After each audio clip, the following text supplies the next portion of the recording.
This episode of Reactions Line is yet again brought to you by themusicnerd.com.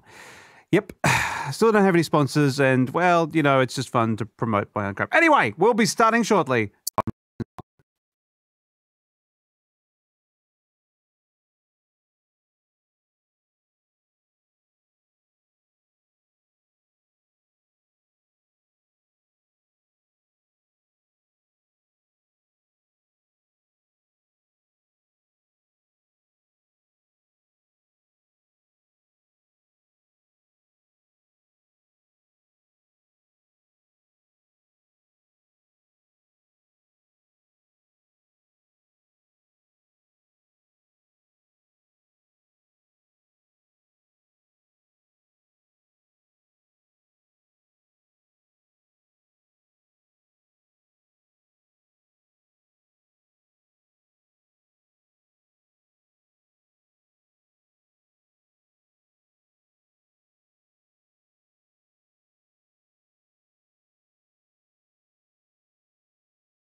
Ladies and gentlemen, welcome to Reactions Line tonight, coming live to you a little bit later than what we were expecting to. However, you may notice the backdrop is slightly different and my shadows are going, so that means we're actually in a live set for a change. And I'd like to introduce you to two guests who are sitting with me on this panel tonight, the Disney Polemic panel, or in other words, the Disney discussion, the Disney debate. To your left, to my right, my darling wife, Eleanor Baroni, now Davis, and a cat, which you can probably see just in the frame there. And to your right, my left, Sammy Lemon. Hello. We can't really get applause. If you'd like to call in, you can call in now. That number is 02-8002-1759. We don't have it on the screen because I forgot to put it on there. I'm sure that doesn't matter. You can read it in. We're just trying a new format, so we are trying a new format, and I'd like to say hi to our. I like to call him Tank to reference Matrix, Mr. Sam J. Bellwood. I have to obnoxiously bring myself up on the screen. That's the whole best part about all this. Yeah, it's great. So he will be switching for us tonight and making sure that everything goes out well as we look at his handsome face. I didn't do my hair. Didn't even. So yes, of course, there are lots of things. Hang on, there he is. There we go. So there are lots of things we want to talk about tonight, and I've forgotten all of them because, of course, I'm too busy getting other things ready for tonight. But I do believe that you two were talking just before about some of the craziness that is going on. Now, I guess what do we define Disney as? Is it Disney of our generation? Is it the new Disney? Is it old versus new? I can only talk of what I've had experience of, so that's really the not too sort of a vintage Disney, like sort of maybe like the stuff that was made in the 70s, 80s, 90s. Classic Disney? No, Disney goes way back. Like 50s is yeah. first. The Snow White came out in the 1950s. Really? Yeah. Okay. All the way back then. So we've got a few things here. Oh, wow, 10% battery. I am so well organised tonight. But then also, hey, let's not forget the modern Disney stuff. I was just saying I really keen to see Moana, which was one of the more recent ones. I'm just opening up. I've just got it here as well, just in case. I'll just wing it. So because it is a random debate on Disney, the notes that we have here, and I'd like to actually shout out straight away to Sam for helping be the executive producer tonight, which is absolutely lovely. And it's helped us with all this, so I appreciate that. Title not worthy.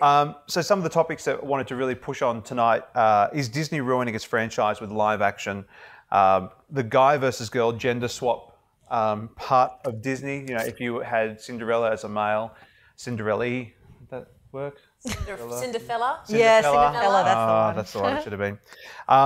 Should Disney go into more M-rated movies? Well, they are with their acquisition of the Marvel Universe. Sam, is that correct, Mr. Fact Man? Oh, wait, I'm trying to get this.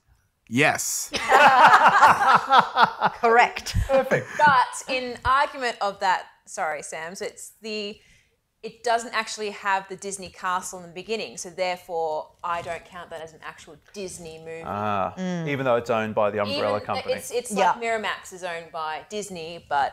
Pulp Fiction's not a Disney movie, No castle, no Disney. Yeah. Star Wars, owned by Disney, but not a Disney movie.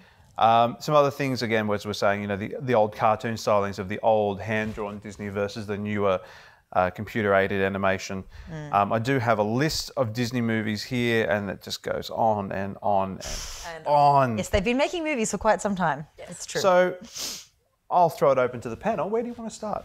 I think looking at the classics, as we when we grew up with 1901 would be the first real Disney movie, Beauty and the Beast. Yep. Classic stylings, you know, you got the whole, heroine in trouble, rah, rah, rah, you know, traditional stories that you grew up with. And I think when I was about 3, 4, my favourite Disney movie would have been Sleeping Beauty. And my parents bought me Cinderella.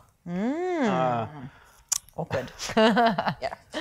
But then as you get older, Mulan came out, and that, for me, was the real tipping point and the real sort of turn. I was like, okay, we can be badasses. We can actually, Yeah, I think Disney's it's definitely evolved over the course of the years and become more sensitive to cultural and gender sort of issues and things like that. We see it change right from those early ones, where it's very much sort of things that we would consider today, the ideals and things, to be very dated, and to, the stuff that's happening now is very different. But Yeah.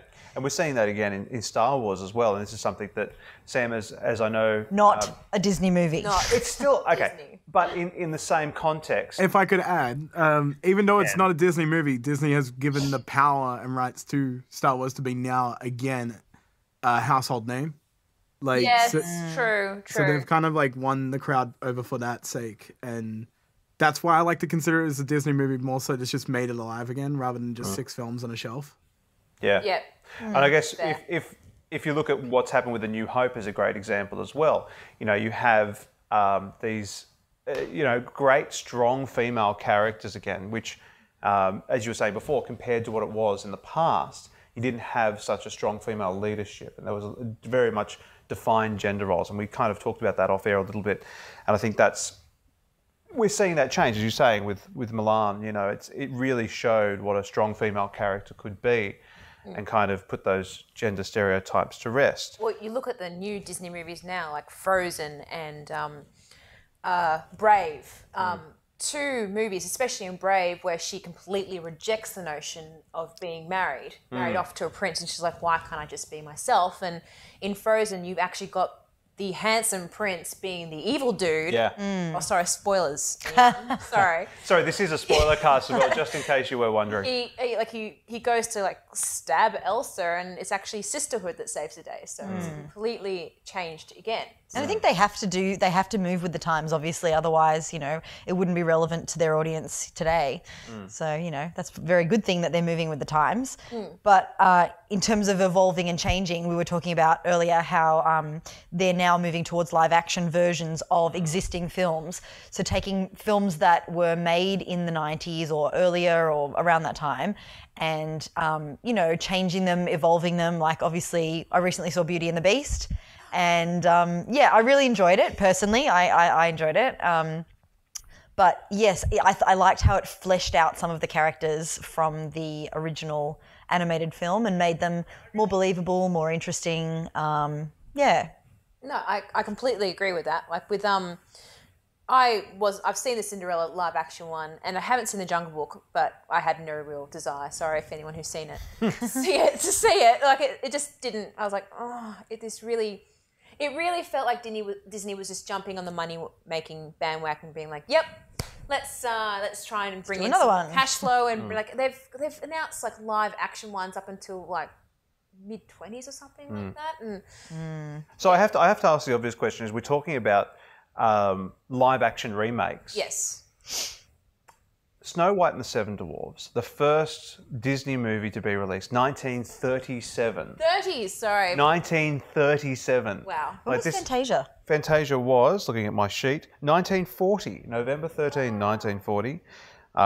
Then released in January all around the world, and in 1942 made its premiere everywhere else it didn't make it to. I mean, these are, that's 70, 80 years ago from where we are today. Again, very different world that we lived in. I'm really interested to see, okay, Cinderella was 1950. So we're talking about, and that's the most recent remake? No, that was actually the first live action. Oh, really? Yeah. They came Yeah, out. that was remade a while Beauty and ago. the Beast, Yeah, excuse yeah. me, sorry. No, Cinderella, they changed her. She became so much more headstrong in the live action and so much more, well, I have opinions, and if you're not going to let me have my opinions, and and if you don't accept me for who I am, which is like a maid, then well, screw ya. So again, it's fleshing out those characters and making them more modern and I mean, we have a different audience now. I would say we probably have a more sophisticated, mature audience that are able to take on these, I guess, deeper emotional constructs that these. If it's people who are sort of adults who enjoyed the films as children, obviously they're going to be a very different demographic from the original group who was watching that particular thing when it came out first. I guess the obvious question: do you think it's a cash cow? Do you think this is a? Absolutely. Yeah, probably. 100%. But everything is. I mean, obviously they're making films to make money, like that. And art, of course. But like that's their profession. So, of course, But is there anything wrong with that? There's business in show business. Yeah, that's right. Yeah. And if people want to see it, then they'll pay to But do you go and think see they're it. going too far by actually only like they're redoing Mary Poppins, for instance? Yeah. That's already live action. yeah, true. And Emily Blunt's, who's a fantastic actress, she's coming back and playing Mary Poppins in it's a sequel apparently. Oh, really? But yeah, exactly. See, you're just like, Yeah. like Do you think they've just run out of ideas for? well, that's another question. Have they? Can you imagine them just like sitting around in the boardroom? So, what are we Let's going to do now? Let's look through our catalogue here. What haven't we haven't we done? remade? But well, okay, here's a good one. Alice in Wonderland. We saw the remake Oh, yeah, that they- recently happened. That was. they? Sam had a groan. Yeah, I'm not a fan of the Tim Burton remakes. I was going to say. They are horrible. Really? Yeah, they are really bad. Like I have a better term for it. I think probably the better thing to call it is stylistic. But yes, no, it is very, very much a stylistic Tim Burton style movie. And I mean, is it better to remake? I mean, the debate goes on. Is it something to better remake something in a new, more adventurous style like the Tim Burtons versus trying to do something that's just a little more fleshed out like the Cinderellas? Now, You were saying they were going to change Mulan. Don't start me. okay, so Milan, they're looking at remaking. Yes, the cast hasn't been announced yet, but I'm not too sure if this is actually confirmed, but it's definitely on the rumor mill. Mulan is not going to be a musical. It's not going what? to have Yeah. any of the... Yeah, see, it's not going to have... That just would be it's so not gonna have wrong. Action. There's not going to be any songs in it. I'm sorry, but Be a Man is one of the best Disney songs. Yeah. Yeah. All the humor is in the songs, like, you know. It is all just about poking fun at itself, and it's just... Yeah, that's what made Mulan. Yeah. Well, that's what made a lot of the movies, you know, is really that musical score that we saw come through, you know, and really memorable. You could call them show tunes, but in I guess, an animated movie kind of way.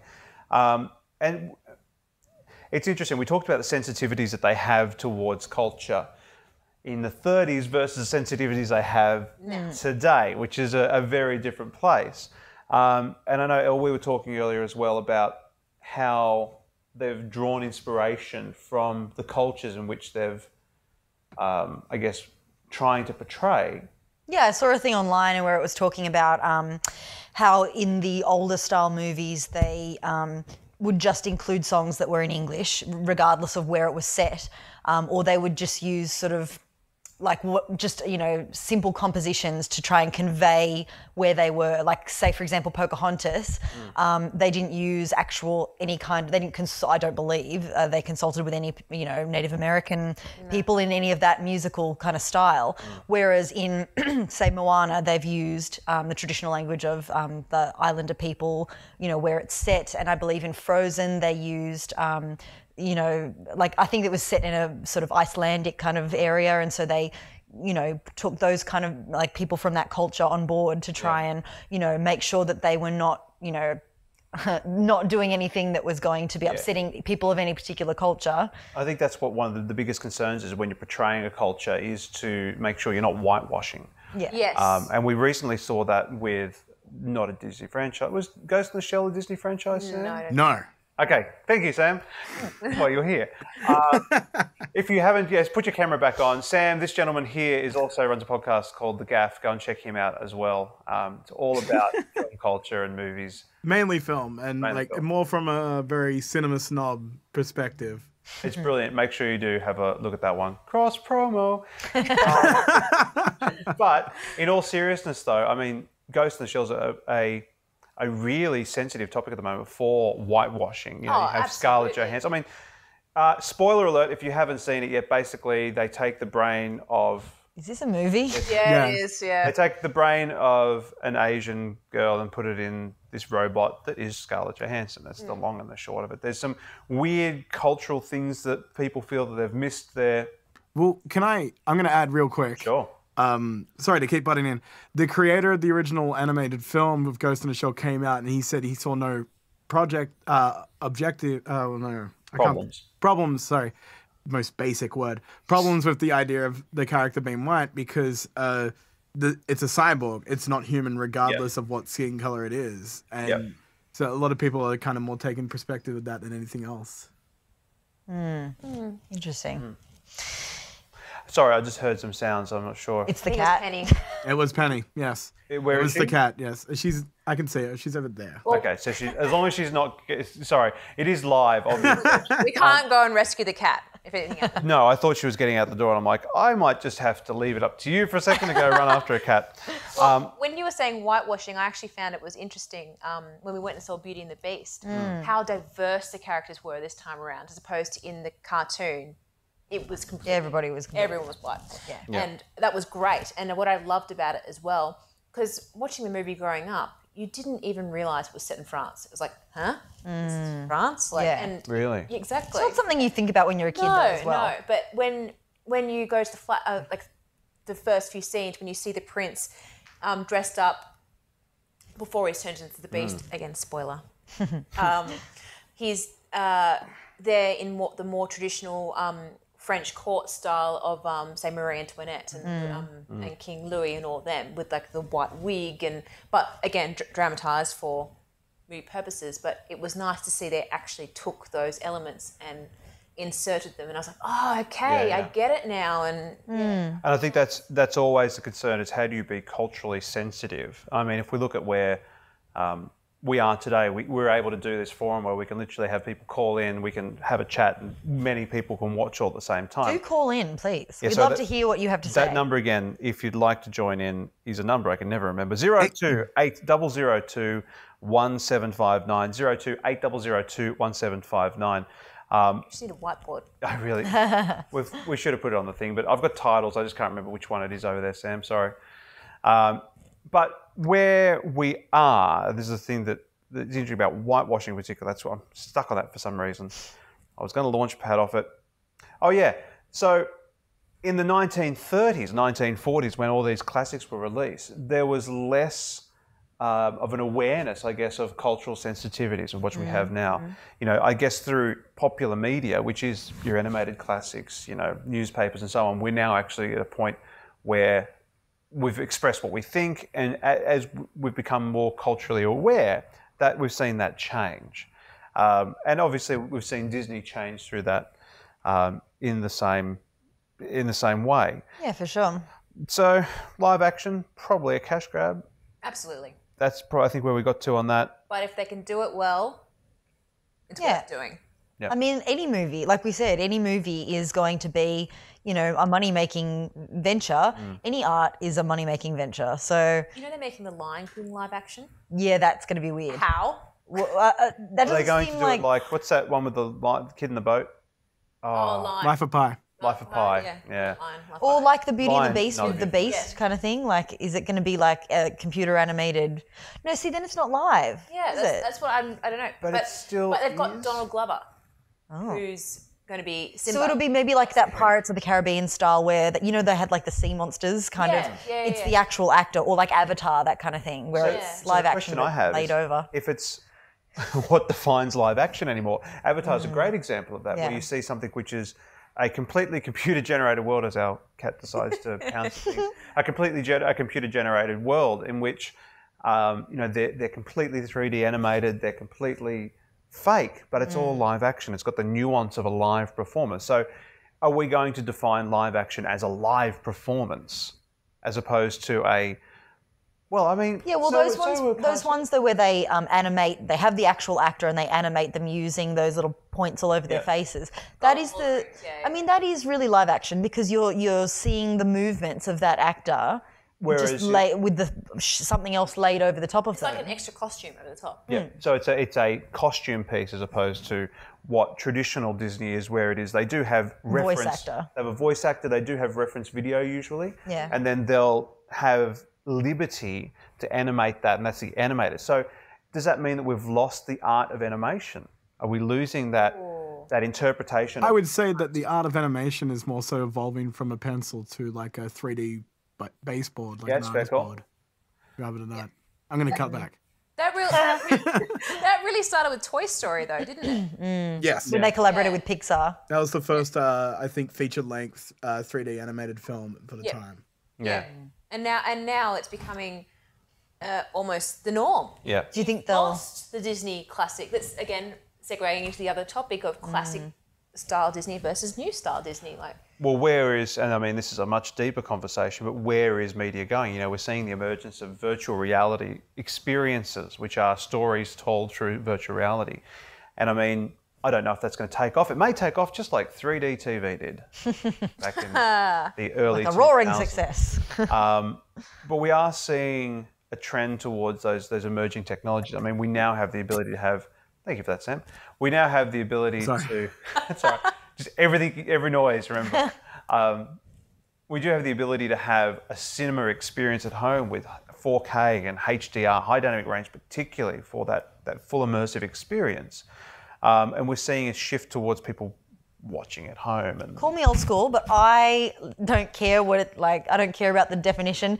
I love like a good old school cartoon. Like, Oh, yeah. there's something really enjoyable, and you know, there's something that cartoon, like you know, old school Disney cartoon can give you that you don't get necessarily from live action. Like, you know, the live action has its place. Obviously, it gives a different perspective on the same story, but you know, there are things that animation can do that live action can't. You know, completely. like those real sort of like.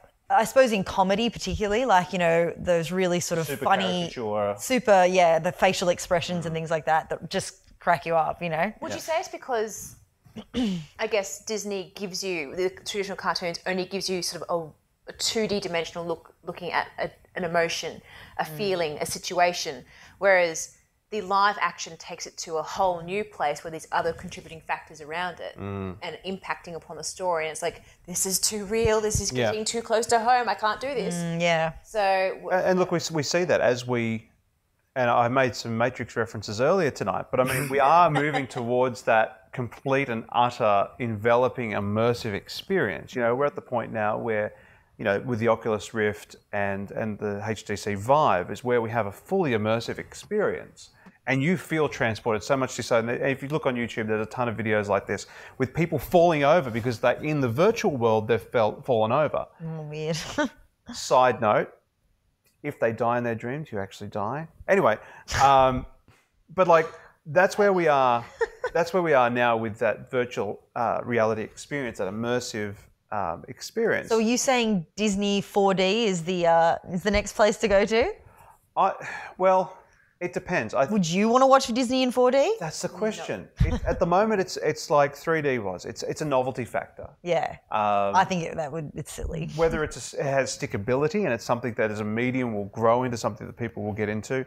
I mean, whatever I happened to honestly don't 3D theatre? Remember there was all the 3D movies that came out? They didn't really. no, it was a real novelty. Like Avatar, you're kind of like, I'm going to go see this movie purely because it's 3D. Yeah. I have no desire to go see it otherwise. But then seeing it in 3D, it was like not that exciting. no, It was just as it was Pocahontas. yeah. But it was just as Alien. cinematic in 3D as it was in, you know, 2D kind of thing. James has got a question online at the moment. Is the fondness of classic Disney more nostalgic than actually better? I reckon Is he's it right. Is it the Absolutely. nostalgic connection that we have, the emotional connection that we have with it? Probably. What draws us in? Yeah. Or do you think storytelling has changed? I think definitely the nostalgia. Absolutely nostalgia. Because Yeah. I only feel it for the Disney movies that I grew up with, like Little Mermaid and Aladdin, and what are some of the other ones? Like, I mean, Lion King was a big one. Yeah. Like, to me, they're the golden era Disney. But that's only because they were the ones when I was a kid. So, yeah. Like for me, if I'm ever sad, I could go turn to Mulan, like there's no more, and be like, yep, I can watch this and just not even like have too much to think about because it's there and you know what it is, and Yep. it's brings up all those feelings. So yeah, I agree 100%. It's that nostalgia. Well, there you go, James. You didn't have to call in at all, mate. You just had to make a comment on the No, you live can call thing. in. Call Tell in, us what please. you think. I'm actually going to post the number into the chat as well. That number again, 02-8002-1759. We've got Ali Manifold who's thrown some comments in as well. She feels that she can hear the dollar signs in the creator and producer's eyes when they remake a cartoon in live action. Yes. Personally, she thinks 100% for live action Disney movies, but it does feel lazy that they remake their own films. There are plenty of other fables that can be made live without redoing their own films. Enchanted, for instance, was incredible. True. I'm sorry, Ali. That's just so well written.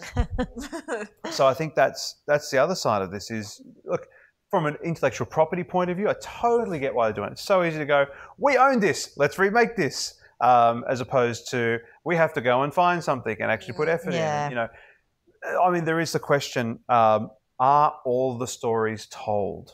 Have we told all the stories? Well, obviously not, because there are always new books and new things, you know, being created. We touched on it before. Avatar is basically Alien World Pocahontas. Yeah, but that's just one example. There are thousands of other, you know. Well, you look, for Australia, for instance, you look at the traditional Aboriginal Dreamtime stories. Like, they certainly haven't been told. Like, what's to stop Disney from doing those? And you look at the traditional, like, you know, stories in Europe. Certainly all those haven't been told. And for heaven's sake, like Cinderella, the ugly stepsisters got their feet chopped off by trying to put on the glass slipper. Like, they change everything. Oh, well, the same with the true story of Cinderella, which is a German folk tale from memory. Oh, something like it's sorry, and my cultural sensitivities are just terrible at the moment. I can't remember. I didn't do much research on this, but from memory, the Cinderella story is a European classic fable in which she doesn't lose her voice. What was it? In what? In Cinderella. Oh, no, sorry. In The Little Mermaid. Oh, yeah, she kills herself. She kills herself. Her feet are like walking on glass or something like that. So she has this incredible pain when she has legs and actually walks. So instead of just losing her voice as she does in the animated classic, thank you, Disney, she has all this incredible pain and all the other... Well, it's a kid's... like, you know... But that was a kid's fable. Yeah, well, kids are not as hard as they used to be, are they? They're not wrapped up in cotton wool like they are these days. So I can say that I have a kid. Okay, I can actually say that. Yeah, and as a parent, you wouldn't want your child watching a thing where the mermaid commits suicide or, you know, is intolerable. No. Maybe I would. No, I wouldn't. I wouldn't. To be fair, I wouldn't. But at the same time, I would not want her growing up and watching the movies where she is rescued by the prince in the end, because that seriously warps a young girl's mind into thinking, oh, once I get married, my life is going to be perfect. And I'm not ashamed to say this. I thought that at 5, 6 years old. Like, you know, you think marriage is the be-all, end-all. That is your end goal. And you're not told any differently. And I don't want my daughter to grow up and thinking like that. I want her to watch, like, the modern Frozen, ones, Tangled, all those ones. Yes, Tangled, she does end up with, you know, not the prince, but a nice guy. But, you know, they stick up for themselves. So on the Frozen thing, I think it's nice that there is a potential that there is the nice guy does win. The goofy nice guy. That's a bit nice, for someone who was a goofy nice guy. You won. Look, I did. You won. I did good. I did good. But I think the other side of this as well, you know, if we look at the Little Mermaid expose that I'm kind of trying to unravel here, you know, we have this really deep, nasty, terrible fable, which Disney does the Disney thing to and makes it really sweet and wonderful and not quite as bad as what it was. And yet we're looking at live action movies where it's moving back towards that more depth of emotion, but again, in a more sophisticated way. Well, again, it makes sense. They're moving with the audience, you know. Like we said, you know, if you think about who the original audience was for The Little Mermaid, yes, it's been made a lot simpler and a lot sweeter. And, you know, that's what Disney does. That's what they did anyway. And, you know, moving forward with live action versions, yes, they've made it more sophisticated for a more sophisticated audience, you know. If they do change things and make them more sort of as they were, a bit more brutal, then, you know, the film will be, you know, classified appropriately and, you know, marketed to whatever audience they think, you know, it's made for. So, you know, I think that's fine. And the live action versions, perhaps, they are for sort of older people rather than just for kids. Or maybe, and here's a controversy, maybe we're missing the whole point. Maybe Disney is just so aware of its audience that all it is a money-making machine and they know what's going to push the points and make the money. Yeah, exactly. They've got teams of people whose job is exactly that. I mean, those rides at Disneyland, I think Frozen came out in what, 2000 and when did Frozen come out? Stand by, I should look it up. Stand by. While he's looking at that, 2013, I think, so anyway, 2013. There you go. My husband and I went to America for our honeymoon, and we went to Disneyland. Of course, you got to do Disneyland when you're in America. Especially when you're a Disney fan. Of course. And when we went there, and those rides they built, they usually take about 2 years plus to build. they had built the Frozen ride within a year, which is unheard of. Yeah. And I remember walking past and seeing, you have an 120-minute wait from this line. And the line stretched further out. That is how quickly Disney managed to build this ride and knew how big a success it was to keep the money rolling in. Yeah. Like, it's just when you've got that kind of money, you can do amazing things with it. Exactly. Well, I mean, it's again understanding your audience, and I mean, we look at the test panels, we look at the test screenings where they just try out different things and get that customer feedback, and that's. Speaking of test screenings, can I just bring this element in, because this isn't something we haven't really talked about yet with the live action versions. So, for example, Beauty and the Beast, which we talked about earlier. I didn't mind the fact that the singing was auto-tuned, but I know some people had a big problem with it, and they didn't like the singing. Like, for me, Disney is fantasy, and the auto-tuning is just part of that fantasy, you know. It can't be as bad as Glee. Yeah, well, it was, which it wasn't. But it's fantasy, so it doesn't bother me. It's not like they're trying to say she's an amazing singer. That's not part of the story. Yeah. No. Like, she's just a person, and she, it happens to also include musical numbers. So to me, her voice being auto-tuned really was secondary to the story and the acting. But I know some people have strong views on that. I know, I was talking to someone the other day, and they really, for them, it really ruined the movie because they couldn't get past the fact that she was, that singing's just not right, like. Again, I think that's the target audience is the majority, as opposed to the minority who are performers who actually understand what's actually going on with that.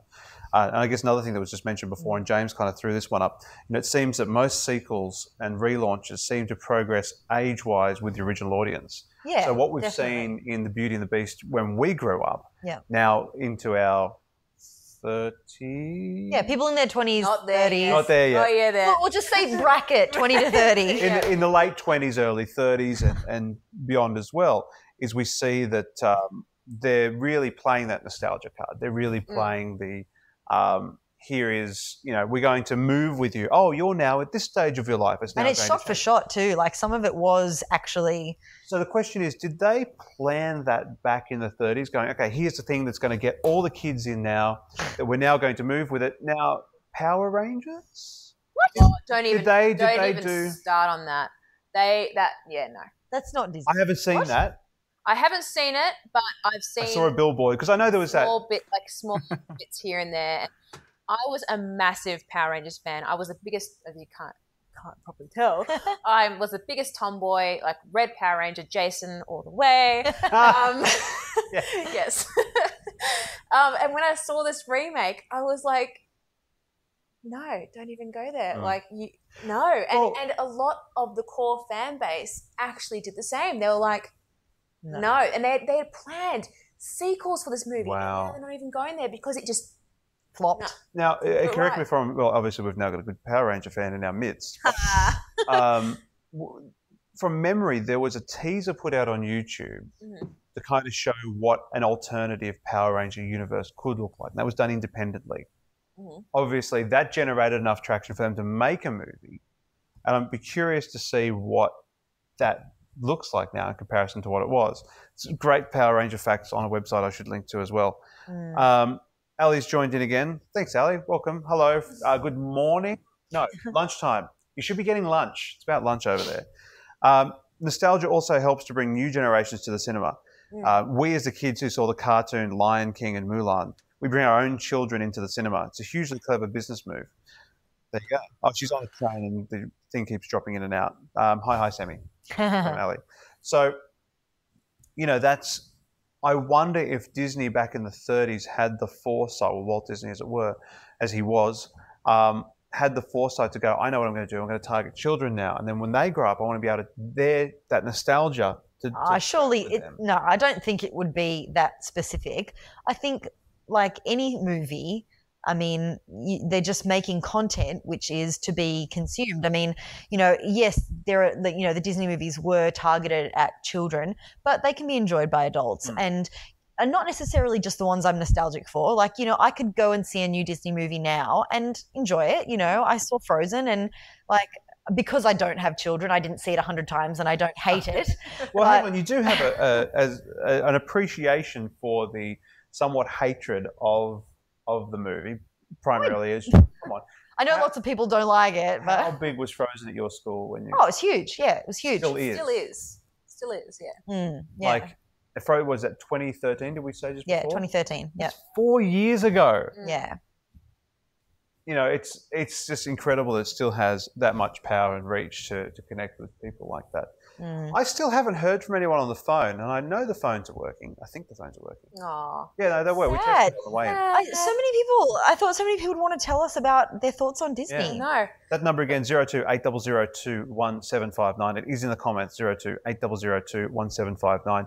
If you are joining on the phone, remember to mute your stream if you're watching on another device, because just like the radio, there is a delay and it will get quite bad. On your note about nostalgia, though, Toy Story 3, when that came out, did you watch it? I did. Yeah. Yeah. Didn't that bring out some feels? It did. Yeah. It did. I may or may not have cried several times in the movie. So, I mean, that's a clear, again, understanding of the audience. Oh, yeah. Like knowing that, because that would have been about 10-year gap. Oh, really? Between the first movie and the Final installment. not even final, they're making Toy Story 4. No. On the rumour mill again, but No, that's confirmed. That's 100%. They are making a Toy Story 4, and I will not be seeing it. It finishes at number 3. yeah, Yeah, I don't. Yeah, I'm gonna cut back. good. Right. All right, so they knew that Good Lord. their target audience were older, would be going through that whole going to college, you know, Oh, Lord. giving away the toys to the next generation, and it didn't hit me too hard, I think, because I'd gone past that age gap, and you know, I didn't have kids at that point, and I was like, kind of like, yeah, that's cool, but grown men were walking out of the cinema crying, apparently, like it hit people that much because they'd seen these toys, they'd grown up and could relate to it. So I think you're on to something by saying they do somewhat have to think about future installments. And it's smart business practice. You know, if you look at, can we talk about your work? Yeah, which one? The, Which one? Hold on, let's keep it on topic. I'm I've got keeping something it- to say about Disney since you brought it into Disney Pixar territory. Ooh. You know, like they are all the feels. Those movies, like not talking about the original Disney movies because they're like more storytelling and sort of musical. But the Disney Pixar ones, they use music for musical themes and to evoke emotions, you know, like, and they have super emotional montages. You know, you think of Up, you think of like, you know, Finding Nemo, you think, and there's all these, you know, little soft musical themes. They don't have big musical numbers like they did in the original Disney movies, but they're, you know, quietly emotional, stories. And I was sort of like watching this thing the other day about how they use these musical themes throughout to really evoke those emotions in people. Well, I mean, that's the music, the emotion of music. Tonight, if you aren't watching, I don't blame you, because Hans Zimmer is in Sydney tonight playing. I wanted tickets to that. I know. So expensive. Our friend Sean is at that tonight and said he would be watching, except that he's going to see Hans. And Sean, I don't know you, but I hate you. he's lovely. He's actually very nice.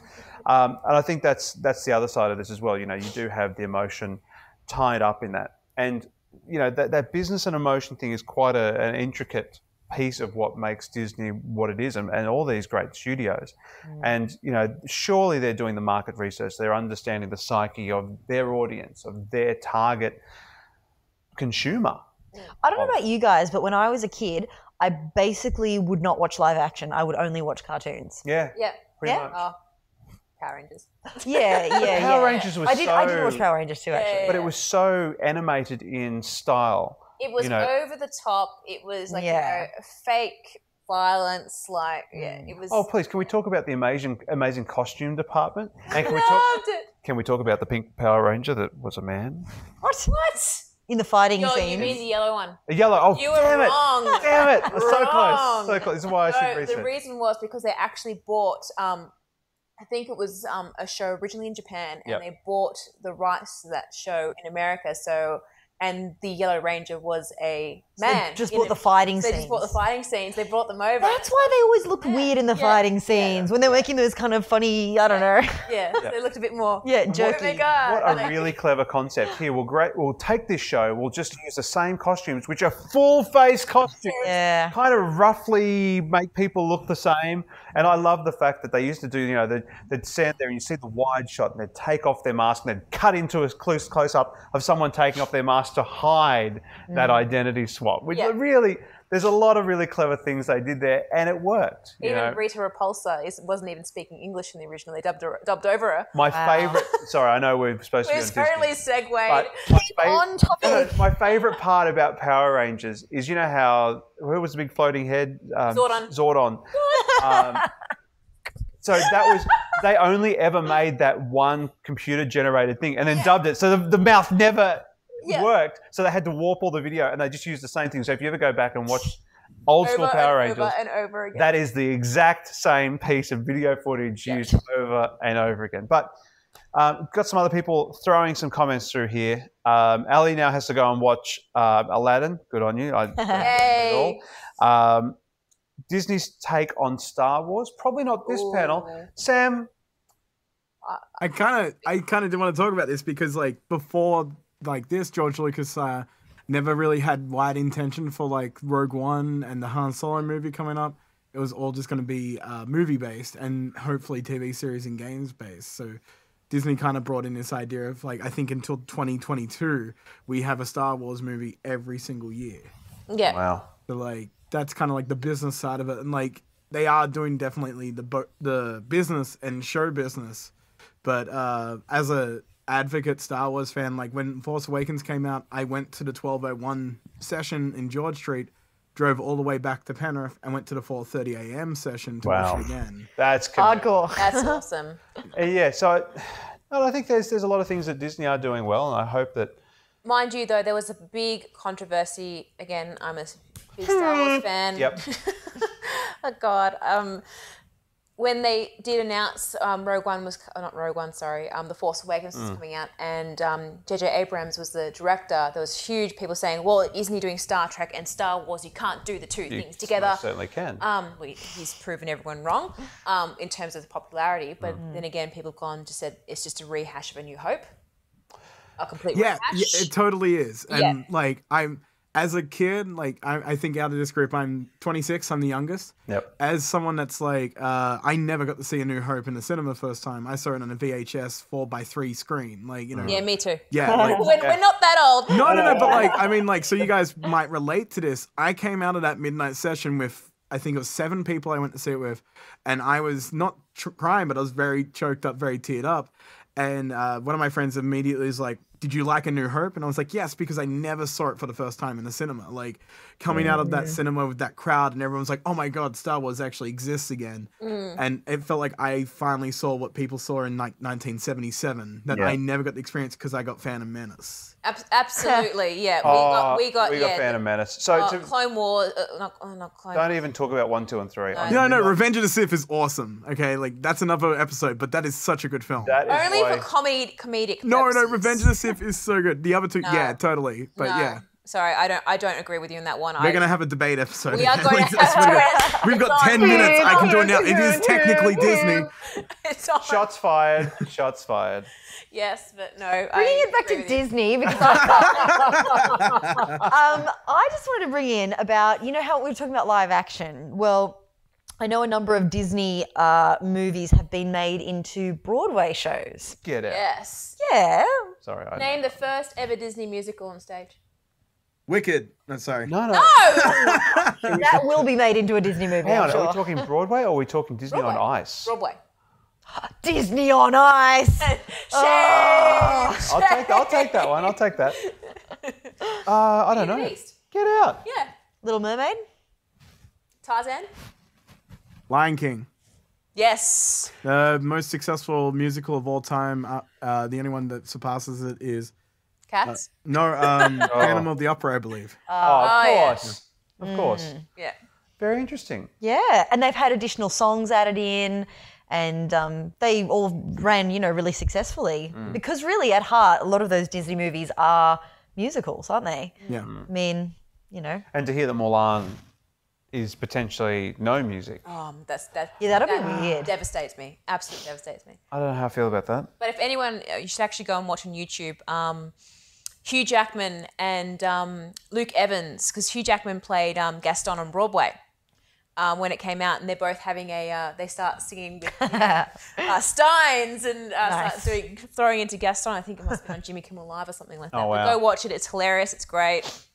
Go Disney. Well, I think that's been a wonderful discussion. I mean, we have got to the end of the show, unfortunately, because it is that time. But thank you so much for joining us on the show tonight. Thank you, Eleanor, for being part of this one. Let me transform. I'll do some behind-the-scenes photos of the conglomerate that is this mess in front of us over here. It is pretty amazing. Sam, thank you so much for coming in and actually sitting on the couch and having a chat with us about Disney. Yay, it was fun. Sam, thank you so much for being the switcher on tonight's show. Hey, it was fun. There he is. Hey, I'm going to cut back. Yep. So I think from there, sad we didn't hear anyone call in, but it's so good that you were able to comment. And the reason I am closing the show is because my phone has unfortunately gone completely flat. Yes, you did. And I will not be able to read those comments anymore. From here, you make sure you do follow us on YouTube, Twitch, Facebook, all that stuff. I do have a Patreon. I do have one person who pays $1 a month. To one person. It's not that you don't have to pay money. It's always going to be a lot of fun. Probably going to change this from a weekly event to maybe a fortnightly or monthly, just because I'm absolutely tired and Elle is absolutely sick of me keeping up until late in the night. So thank you so much for joining. Sam, you probably don't know how to end the stream, do you? I can take a guess. Let's see if I can do it right. On the other machine, yeah. Okay. You'll see it. So again, thank you so much for joining us tonight. We will see you. Once I get a big thumbs up from Sam, I will say my thing. We will see you next time. Thanks for joining us on Reactions Line. See you next week. Bye.